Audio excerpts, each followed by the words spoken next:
Un lindo himno para volverlo a cantar en algún momento.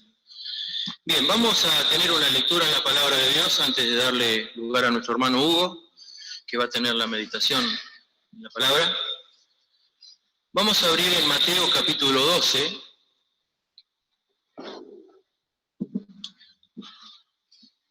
Mateo capítulo 12.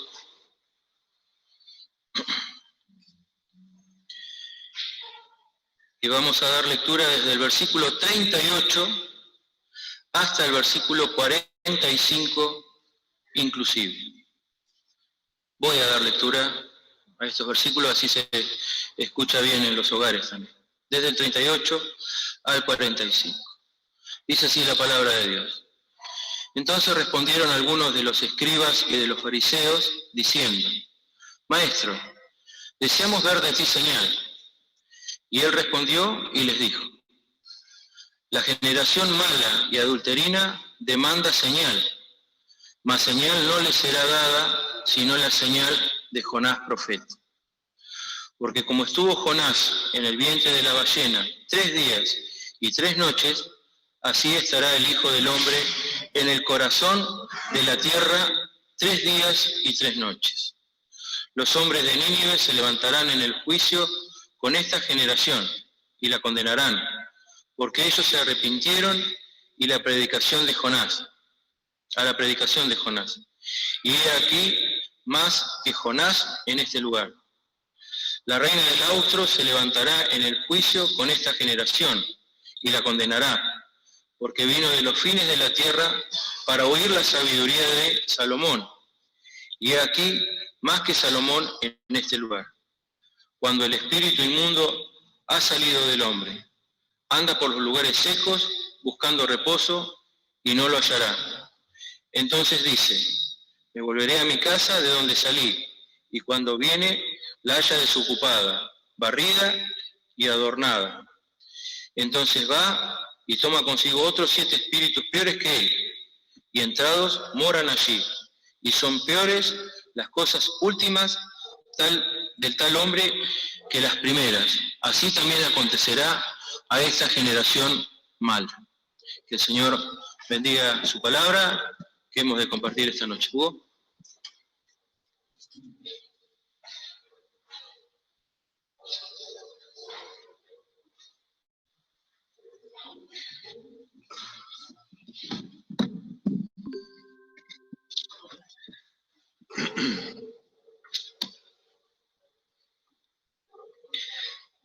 Vamos a agregar un par de versículos en el Evangelio de San Lucas, capítulo 11, página 82 del Nuevo Testamento, que básicamente es el mismo pasaje que acabamos de leer en Mateo, pero como ya hemos dicho en muchas oportunidades y sabemos, los evangelios son sinópticos, es decir que cada cosa que dicen hay que cotejarla y sumarla a la que dicen los otros evangelios para entender exactamente el mensaje que se quiere dar. Así que en Lucas 11:29 nos dice: y juntándose las gentes a él, comenzó a decir: esta generación mala es. Señal busca, mas señal no le será dada, sino la señal de Jonás. Y también el Señor, en algo que estuvimos meditando el domingo pasado, le dice en Lucas 9, no sé si recuerdan, 9:41, ahí en la página 79 de Lucas, 9:41, respondiendo Jesús dice: oh generación infiel y perversa, ¿hasta cuándo tengo de estar con vosotros y os sufriré? Tenemos dos enseñanzas principales, podemos decir, en estos pasajes que hemos leído. En primer lugar, vamos a ver la señal de Jonás, como le llama el Señor. Y en segundo lugar, vamos a ver para qué es esa señal y a quién está dirigida. Todos conocemos, algunos más, otros menos, la historia de Jonás. Jonás es también llamado el profeta desobediente. Es un libro que está en la Biblia, en el Antiguo Testamento. Jonás era un profeta que vivió alrededor de 700 años antes de Cristo, y Dios lo manda a predicar a una ciudad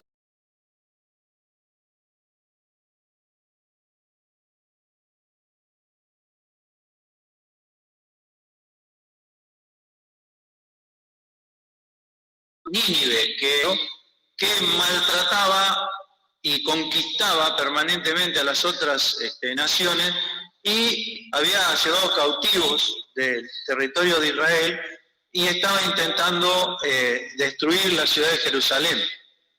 Por supuesto que los hebreos, además del temor, le tenían un odio visceral a esta gente porque estaban tratando de destruirlo. Y Dios envía a este profeta a predicarles a ellos. Ve a Nínive, le dice en el libro de Jonás, a predicarle a los ninivitas que voy a destruir la ciudad de Nínive en 40 días si no se arrepienten. Jonás no quería saber nada. Justamente lo que quería Jonás es que Dios lo destruyera a los ninivitas, para que no hicieran más daño. Si uno hace el traslado, hasta lo podemos entender a Jonás. Porque la enseñanza que tiene esto, y voy a hacer un paréntesis, es que nosotros no debiéramos desear la destrucción de nuestros enemigos, sino su arrepentimiento y su cambio. Este paradigma del cristianismo es una experiencia que nos cuesta tener, pero que es lo que prácticamente define la conducta del cristiano. Por eso el Señor dijo, amad a vuestros enemigos, como escuchamos hoy en la mañana, en vez de aborrecerlo como enseñaban los judíos de su época. Jonás se compra un pasaje y se va a España, que queda muy lejos de Israel y mucho más lejos de Nínive. Piensen que Nínive está en Irak y España está en Europa, o sea, es muy lejos. Se tomó un barco y se fue lo más lejos que se pudiera de Nínive. Y también quizá pensando en alejarse de Dios, aunque era un profeta, era un creyente. Bueno, dice la palabra en el libro de Jonás que Dios había prevenido un pez que se trae a Jonás cuando viene una gran tormenta, y los marineros lo echaron al agua porque Jonás reconoció que era culpa de él lo que estaba pasando. Es notable pensar en Jonás porque Dios eligió a alguien que Dios sabía que le iba a desobedecer. O sea, lo eligió a propósito Dios a Jonás, sabiendo que Jonás iba a ser desobediente, porque justamente en la desobediencia de Jonás, Dios iba a hacer algo que quedó grabado por toda la eternidad. Había muchos profetas en la época de Jonás, pero Dios eligió a Jonás, sabiendo, porque nos dice en 5 oportunidades, que Dios, utiliza esta frase, Dios había prevenido, o sea, Dios estaba en el control de todo. Había prevenido un gran pez, nos dice el Antiguo Testamento, y nos dice el Nuevo que era una ballena, porque la palabra ballena no existe en el hebreo. Un gran pez que tragase a Jonás. También previnió, mandó al pez que lo devolviese a tierra, en la playa, luego de 3 días y 3 noches. También previno que creciera una planta. Y también previno un viento, un gran viento, y previno un gusano. Dios teniendo el control de todo. Aún en la desobediencia flagrante de Jonás. Entonces pensemos en esto y vamos a sacar un pensamiento de ahí para llevarnos hoy. No se olvida Dios de los desobedientes. No se le escapa de las manos nuestra desobediencia. Dios tiene prevenido todo para que, como decía David, para que el descarriado vuelva y no se pierda. Dios sabe lo que voy a hacer. Dios conoce mi corazón. Dios conoce mis tendencias. Pero tiene prevenido todo para que yo, llegado el momento, me arrepienta y vuelva. Pero siguiendo con la señal de Jonás, la que menciona el Señor, el pez lo devuelve en tierra. Estamos en el mar Mediterráneo. Jonás se tomó un barco para España, una nave que partía para Tarsis, para España. La ballena abre la boca y se lo traga. Y 3 días y 3 noches después lo devuelve en la orilla. Esta historia, desde la antigüedad resistida, y nadie quiere creerla. Y el racionalismo moderno la transforma en una fábula y nadie quiere creerla. Incluyendo a aquellos eruditos del Antiguo Testamento en la época del Señor Jesús. En Juan 7:52 le dicen los fariseos a Nicodemo: escudriña y ve que de Galilea nunca se levantó un profeta. Y nos dice, Segunda Reyes, para que lo quieran anotar, Segunda Reyes 14:25, que Jonás vivía en un pueblo llamado Gat-Efer, que significa el lagar del pozo, o algo así, que se encuentra a 5 kilómetros de Nazaret, justamente en Galilea, en Zabulón, en la tribu de Zabulón. Entonces nos hace preguntar si verdaderamente ellos también rechazaban esta historia de Jonás, porque el diablo sabe lo que hace con el corazón de los hombres. También cuando el Señor nace, le dicen a María: este será puesto para caída y levantamiento de muchos en Israel, y para señal a la que será contradicho. Entonces, fijémonos cómo el Señor tenía un programa y el diablo estaba, como siempre, tratando de tirarlo por tierra y, por supuesto, gracias a Dios, alabado sea el Señor, el diablo nunca lo logra. Las puertas del infierno no prevalecerán, dice el Señor. Entonces Jonás sale a la orilla, en el mar Mediterráneo. La Biblia no nos dice dónde, pero hay un detalle que nosotros tenemos que entender. Porque uno se imagina, como vivimos acá, a la orilla del mar, que la ballena lo devolvió, él salió a la orilla y se paró frente a la ciudad a predicar. Eso es lo que nos imaginamos nosotros que vivimos en una ciudad a la orilla del mar. Pero hay un detalle. Nínive queda a 655 kilómetros del mar Mediterráneo. Es decir, que Jonás, si consideramos lo que es la medida que se mide en la Biblia, un día de camino son 16 kilómetros aproximadamente, un día de camino en la Biblia. Es decir, que Jonás tardó 40 días en llegar allá, a Nínive. Lo más sorprendente de todo es que Jonás entró a la ciudad y en el primer día de su predicación, que consistía en decir esto: de aquí a 40 días Nínive será destruida. Ese mismo día, el primer día que Jonás entró en la ciudad de Nínive, eran un desastre, eran pecadores en gran manera. Desde el rey hasta el último vasallo hizo ayuno, se arrepintió para rogarle a Dios que los perdonara. Hay algo en Jonás que llama poderosamente la atención. Cuando él estaba en el vientre de la ballena, oró Jonás, dice el capítulo 2, y si nosotros vemos la oración, es una recopilación de salmos que ya estaban. Es decir, Jonás no escribe un salmo nuevo, sino, al igual que hacemos muchos de nosotros, recordamos textos que nos hacen bien en momentos determinados de nuestra vida, sea de felicidad, de prueba, de indecisión, lo que fuera. Ese es el salmo de Jonás. Es decir, Jonás no agregó revelación a la palabra de Dios en el sentido de escribir algo. Obviamente, no lo escribió cuando estaba en el vientre de la ballena, sino después habrá registrado su oración, ¿no? En ese momento, en el vientre de la ballena, había poca luz, digamos, ¿no? Pobre Jonás. Justamente ayer compartía con el WhatsApp de la reunión de jóvenes el caso que yo recordaba a principios del siglo XX, creo que fue, de un muchacho de 22 años que se cayó en la zona de las Islas Malvinas. Estaban cazando un cachalote, que es una de las ballenas más grandes, se cayó al agua en el bote porque dice que hizo un mal movimiento y se cayó y lo tragó el cachalote.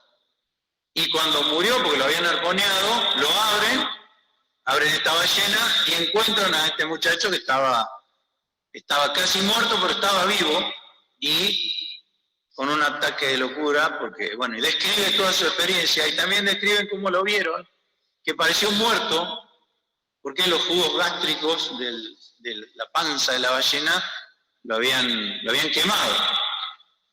Todo porque, digo esto, para imaginarnos lo que era el aspecto de Jonás cuando llegó a Nínive. Fíjense que al final del libro, Jonás está muy molesto con el calor del sol, que hace un calor tremendo ahí en la zona de Irak, pero también porque tenía la piel súper delicada. O sea que el aspecto de Jonás decía más que sus palabras, porque la predicación de Jonás fue: si no se arrepienten en 40 días, Dios destruye todo. Y todos le creyeron, desde el más importante hasta el siervo, hasta los niños, dice. Hicieron hacer ayuno hasta los animales, por el miedo que les dio la predicación de Jonás. ¿Cuál era entonces la predicación de Jonás? Jonás era su mensaje. Fíjense la sabiduría de Dios. Dios eligió al desobediente porque iba a hacer esto, que iba a quedar grabado para siempre. Como ejemplo, como parábola, para lo que vendría después, que es mucho más importante que la historia de Jonás. Este hombre se para con el aspecto que presentaría, con su piel muy estropeada,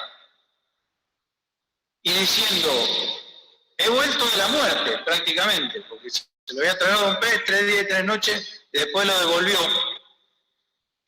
La gente no tenía duda de que algo había ahí y creyó. Entonces, el Señor dice que hay una generación mala. En muchos hemos leído el otro texto también, porque una y otra vez el Señor dice: esta generación es mala. ¿Qué es una generación? Preguntémonos primero. Son las personas que viven en un mismo momento de tiempo. Nosotros somos una generación. Pero no solamente eso es una generación. También una generación es, como su nombre lo indica, generar. Es los nacidos de una misma especie, como una raza, digamos. Es decir, que el Señor no está limitando al tiempo la palabra generación, sino a la condición. Esta generación es mala, también dice en el otro evangelio, es incrédula y retorcida. Mala, incrédula, retorcida, adulterina. ¿Qué es adulterina? Que tiene tendencia al adulterio. ¿Qué es el adulterio? 2 personas casadas y uno de ellos, como dice el dicho popular, se va con cualquiera. Es el adulterino, la tendencia al adulterio. Y está hablando en el aspecto espiritual, lo traslada a ese hecho físico, podríamos decir, al aspecto espiritual, cuando una persona es creyente, pero no tanto. Es creyente, pero bueno, hay otras cosas también.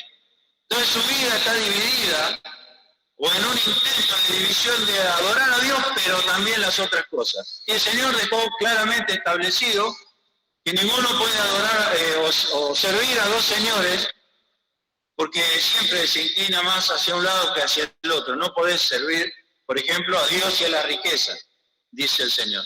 Entonces, el Señor está poniendo, podríamos decir, en su lugar a la raza humana, a la generación humana, y aún quejándose de esa condición, porque es la condición del ser humano, es el rechazo a Dios. El Señor dice: ¿hasta cuándo? O sea, como si Dios dijera: estoy tremendamente incómodo de vivir en contacto con la gente que tiene esa actitud. ¿Hasta cuándo estaré con vosotros? ¿Hasta cuándo os tengo que soportar? Miren, si nosotros leemos en la Biblia y prestamos atención, vamos a ver que lo que Dios no soporta es la incredulidad. Porque aunque Dios es todopoderoso, la incredulidad le cierra todas las puertas. Como cantábamos recién en el himno, ¿no? Golpeando, golpeando, golpeando, está tomado el cantar de los cantares. Golpeando, golpeando, golpeando. ¡Qué puerta difícil de abrir! ¿Por qué? Porque hay incredulidad. El Señor tiene paciencia hasta que vence mi incredulidad. Y yo le abro la puerta del corazón. Entonces el Señor pone la señal de Jonás, que ya deja de ser, en cierto sentido, la señal de Jonás, para transformarse en la señal del Hijo del Hombre, porque Jonás es la parábola, pero la resurrección de Cristo es la realidad de la parábola, es lo que la parábola señala y la resurrección de Cristo cumple con eso. Así como Jonás estuvo en el vientre de la ballena, así el Hijo del Hombre estará en la tierra, en la sepultura, en el vientre de la tierra, 3 días y 3 noches. Y luego, así como el pez que volvió a Jonás a la orilla, el Señor vuelve a la vida. ¿Por qué es importante? Pablo decía en 1 Corintios 15 que si Cristo no resucitó, nuestra fe es vana, los apóstoles son hallados mentirosos, no vale la pena nada si Cristo no resucitó. ¿Por qué? ¿Por qué es tan importante la resurrección? Al punto que Dios pone una señal, lo pone como si fuera una estaca, un mojón, un faro al cual hay que mirar. La muerte nos acontece a todos los hombres. La paga del pecado, Romanos 3:23, es la muerte. Los hombres todos compartimos una naturaleza que se aparta de Dios. Podemos ser más buenos o más malos, pero nuestra semillita está ahí metida y somos en ese sentido todos iguales. Todos tenemos una naturaleza que se aleja de Dios. Y debido a eso, y debido a que es voluntaria, y debido a que no lo podemos resolver nosotros, hay una paga para eso, que es la muerte. Todos los hombres mueren, porque todos pecaron. Así lo dice Romanos capítulo 3. Entonces en la muerte, a pesar de que la odiamos, la rechazamos y le tememos, en la muerte no hay ninguna novedad para el ser humano. Simplemente con la muerte está pagando su condición a Dios. Su redención es de gran precio y no se hará jamás, no se puede rescatar de eso al ser humano. Lo dice el Salmo 49. Entonces la resurrección de Cristo, ¿qué demuestra? Demuestra que Cristo tiene poder para vencer a la muerte y paga nuestra deuda. La paga del pecado es muerte. Yo tengo que pagar con la muerte el pecado. Él paga por nosotros para que nosotros podamos volver a vivir. Porque veamos esto. Vamos a ponerlo así para que lo entendamos. Yo le debo a Dios mi vida. Y Dios me la viene a reclamar y muero. Y me quedo sin nada. Ya no tengo más nada. Entonces no puedo volver a vivir. Pero Cristo paga por eso. Entonces me queda una vida. Por eso dice, yo les doy vida eterna. Como paga Él, yo tengo una vida para volver a vivir. La vida de resurrección. Obviamente lo estoy simplificando para que entendamos por qué es importante la resurrección. Porque en la resurrección de Cristo se demuestra que Cristo es quien dice ser. Por eso dice Pablo a los Corintios, si Cristo nos resucitó, nosotros somos unos mentirosos. Porque estamos testificando que lo vimos vivo y no es así. Si Cristo no resucitó, vana es nuestra fe porque es uno más. Y si Cristo no resucitó, todo lo que Él dijo de sí mismo pasa a no ser cierto, lejos sea. Entonces, como Cristo sí resucitó, tenemos la posibilidad concreta de resucitar juntamente con Cristo. Pero el Señor nos habla de la señal de Jonás. La señal de Jonás es Cristo vivo. La señal de Jonás, porque debemos aclarar, en la Biblia hay muchos milagros, pero algunos de esos milagros que hay en la Biblia, por ejemplo en el Evangelio de Juan, se les llama señales a los milagros. Son milagros específicos que demuestran quién es el que lo está haciendo. Porque milagros hicieron los apóstoles, milagros hicieron los santos del Antiguo Testamento, muchos hicieron milagros. Pero los milagros de Cristo son señales. Señales que dicen, este es el ungido de Dios, este es el elegido que nos va a rescatar de la muerte eterna y nos va a dar vida eterna. Entonces, para una generación que tiene la actitud de rechazar a Dios, de no creer y de, permítame esta expresión, disculpen esta expresión, pero ellos querían circo. Señor, maestro, deseamos ver de ti señal. ¿Para qué querían señal? ¿Para qué querían ver señal si ellos no iban a creer? Con todas las señales que hizo el Señor, no creían en Él. Eso lo dice el Evangelio, lo consigna, lo registra por escrito. Aún viendo las señales no creían en Él. Cuando Lázaro resucita, el Señor le dice, Lázaro ven fuera y sale de la tumba. Y Lázaro se sienta a comer con el Señor. En la casa de él y de sus hermanas Marta y María, los líderes religiosos consultaron también para matar a Lázaro. Querían borrar la señal. Entonces, ¿para qué le piden señal? Porque era una generación mala y adúltera, una generación retorcida, como le dice el Señor, que contaba una verdad a media que es lo mismo que una mentira. Entonces, el Señor dice, no le voy a dar otra señal más que esta. Cuando vean que vivo, entonces van a tener que tomar una decisión. Y eso es hasta el día de hoy, el mensaje de la Iglesia de Cristo. Cristo vive. Cristo vive y me pone en la disyuntiva de qué hacer con eso. Por eso también aquí en Lucas capítulo 11, hay en el versículo 30, en el 31 y en el 32, hay una palabra que se repite y es la palabra porque. Nos dice, porque como Jonás fue señal a los ninivitas, así también será el Hijo del Hombre a esta generación. La señal de Cristo resucitado, que fue profetizado también en los primeros días de la vida del Señor en este mundo, será contradicha esa señal. Y también llama la atención que en Apocalipsis se presenta a Cristo, él mismo, se presenta a Juan como que aquel que fue muerto y está vivo. Y también un cordero como inmolado. ¿Qué quiere decir inmolado? Sacrificado, muerto para el sacrificio. Y está vivo. Por eso el Señor guardó las señales de la cruz. No se le borraron nunca, aún en la resurrección. Mete tu dedo acá, le decía, mira mis manos y mis pies, que yo mismo soy. La señal de Jonás. En Mateo 24 dice que se mostrará cuando el Señor venga a su gloria con sus santos, me dice en 1 Tesalonicenses 4, que los muertos en Cristo resucitarán primero, luego los que vivimos seremos transformados y así estaremos siempre con el Señor. Y luego de 7 años, el Señor regresa a la tierra con sus santos millares. Lo dice Judas, el libro de la carta de Judas. Viene a la tierra, he venido con sus santos millares, profetizado por Enoc al principio de la Biblia.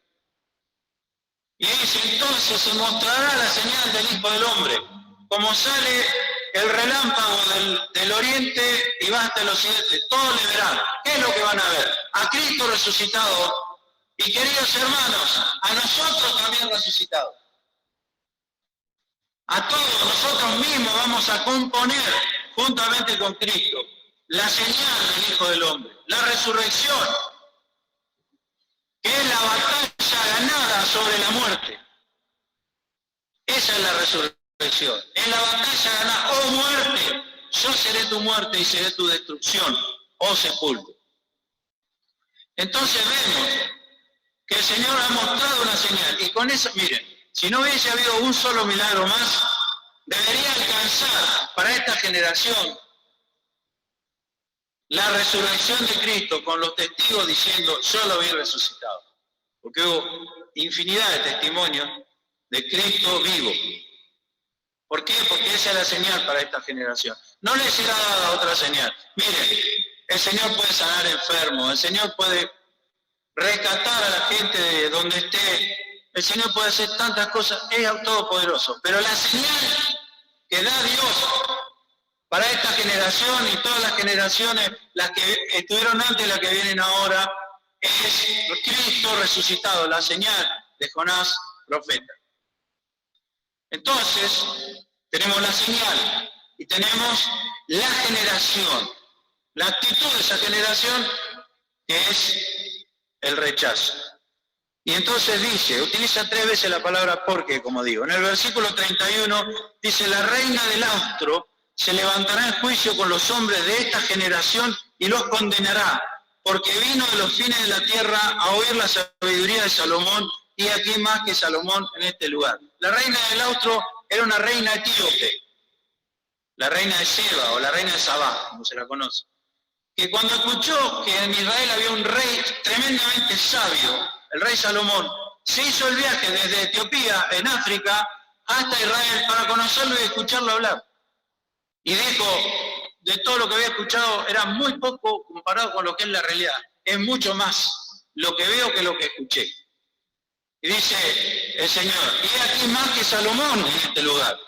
Si esa mujer se hizo ese viaje, llevando ofrendas, llevando su riqueza para ofrendar, que dice la historia en el Antiguo Testamento, que ella se volvió con mucho más de lo que había llevado para regalarle a Salomón, porque Salomón era tremendamente poderoso, rico, era pura gloria el reino de Salomón.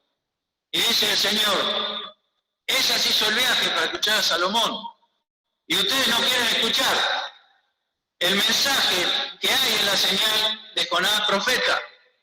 Ustedes rechazan, entonces cuando sea el juicio final, esta mujer, con su acción nada más, no va a necesitar decir nada, se levantará y los condenará, porque ella hizo el viaje y ustedes no quieren escuchar teniéndome enfrente, y hay mucho más que Salomón en este lugar.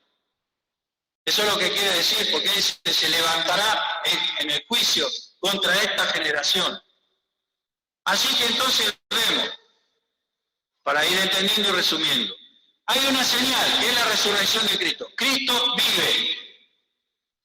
Y eso transmite un mensaje, porque las palabras, como digo, de Jonás, aunque fueron breves, su misma presencia hacía que el mensaje fuese creído. Entonces Cristo vive, esa es la señal de Jonás profeta. Pero hay un mensaje que da Cristo. Y entonces yo tengo que elegir cuál es la actitud, si es como la de la generación que me rodea o voy a creer. Y no solamente eso, dice en el versículo 32, los hombres de Nínive, los que escucharon la predicación de Jonás, los hombres de Nínive, así como la reina del sur, se levantarán en juicio con esta generación y la condenarán, porque a la predicación de Jonás se arrepintieron. Había una señal, había un mensaje que escuchar y había una actitud que tomar. Se arrepintieron y aquí más que Jonás en este lugar. Le dice el Señor en el otro pasaje, termina diciendo lo que leímos en Mateo, así acontecerá con esta generación. Rechazan a Cristo, se transforman en religiosos, se limpian, pero no creen. Entonces ahí se vienen 7 demonios peores que tenían. Y lo último del hombre es peor que lo primero. Cuando se escucha la palabra de Dios y no se recibe a Cristo como Señor y Salvador. Entonces, a nosotros también se nos ha mostrado la señal de Jonás profeta, la señal del Hijo del Hombre, la resurrección de Cristo. Y también se nos ha predicado y se nos ha dado el mensaje, de hecho lo que hacemos siempre, predicar el Evangelio, el mensaje de Dios. Entonces, seamos incrédulos o seamos creyentes, siempre se nos pone en la disyuntiva de creer o no creer. Por eso, y vamos a terminar con el texto de Hechos, capítulo 2, versículo 40. Vamos a leer un par de versículos ahí. Vamos a leer desde el 36 al 40. Hechos 2, 36 al 40, página 133 del Nuevo Testamento. Sepa pues ciertísimamente toda la casa de Israel que a este Jesús que vosotros crucificasteis, Dios ha hecho Señor y Cristo. La señal de Jonás. Cristo está vivo. Es el Señor y es el ungido. Eso significa Cristo. Entonces, oído esto, fíjense, son los mismos que le hablaba el Señor. Pero hay una señal ahora, la señal de Jonás profeta. la señal del Hijo del Hombre, la resurrección de Cristo. Oído esto, fueron compungidos de corazón. ¿Qué quiere decir compungido? Que le dolió. Así como los ninivitas. Le dolió. Y dijeron a Pedro y a los otros apóstoles, varones hermanos, ¿qué haremos? Y Pedro le dice, arrepentíos y bautícese cada uno de vosotros en el nombre de Jesucristo para perdón de los pecados, y no van a quedar vacíos, recibiréis el don del Espíritu Santo. No va a ser un acto religioso, va a ser una experiencia de un nuevo nacimiento, porque recibiréis el don del Espíritu Santo. ¿Qué significa arrepentirse? Cambiar de dirección, básicamente es eso, dar la vuelta. Eso es la conversión, girar 180 grados. Y arrepentirse también significa cambiar de mente, cambiar de pensamiento. Por eso, fíjense cómo sigue los versículos 39-40. Porque para vosotros es la promesa. No se trata de aquella sola generación. Para vosotros es la promesa. Y para vuestros hijos, la generación que viene. Para vuestros hijos y para todos los que están lejos, para cuantos el Señor nuestro Dios llamare. Y con otras muchas palabras testificaba y exhortaba diciendo, sed salvos de esta generación. Tenemos una naturaleza que forma parte de esta generación. ¿Qué es lo que dice Dios? Sé salvo de eso. Yo te puedo rescatar de ahí. Mira la señal, escucha las palabras y toma una decisión. Arrepentidos. Ese es el mensaje del Evangelio. Arrepentidos, cree en el Señor Jesucristo y recibiréis el don del Espíritu Santo que te va a sacar de las tinieblas y te va a llevar a la luz de Cristo. Esta generación no va a recibir ninguna señal más que esa, le dijo el Señor, porque es mala. Y aunque era gente religiosa, aunque quizá sus vecinos lo veían bueno, traían, como traemos todos nosotros, una naturaleza que se inclina a alejarse de Dios. De eso es lo que me tengo que arrepentir. Esa es la mente que tengo que cambiar. Yo tengo que dejar de hacerlo. Y para dejar de hacerlo tengo que recibir a Cristo, porque si no, no tengo fuerza para negarme a mí mismo, como dice el Señor también. Sed salvos de esta perversa generación, de esta naturaleza interna que tenemos, de la cual Dios me quiere salvar, mostrándome la señal de Jonás, dándome su mensaje, que yo tengo que hacer un esfuerzo para escuchar. Porque la reina del sur se vino desde Etiopía a Israel para escuchar a un hombre común. ¿Cuánto más vamos a hacer un esfuerzo nosotros para escuchar a Cristo, su palabra, el Espíritu Santo hablándonos al corazón? Y luego he visto la señal y he escuchado el mensaje. Tengo que tomar una decisión. ¿Qué es lo que voy a hacer con todo eso? Si lo rechazo, dice el Señor, vuelvo a Mateo, así ha de pasar con esta generación. Su fin va a ser peor que su principio. Y miren, hermanos, el fin de esta generación va a ser peor que su principio. Porque cuando una persona nace, están todos contentos.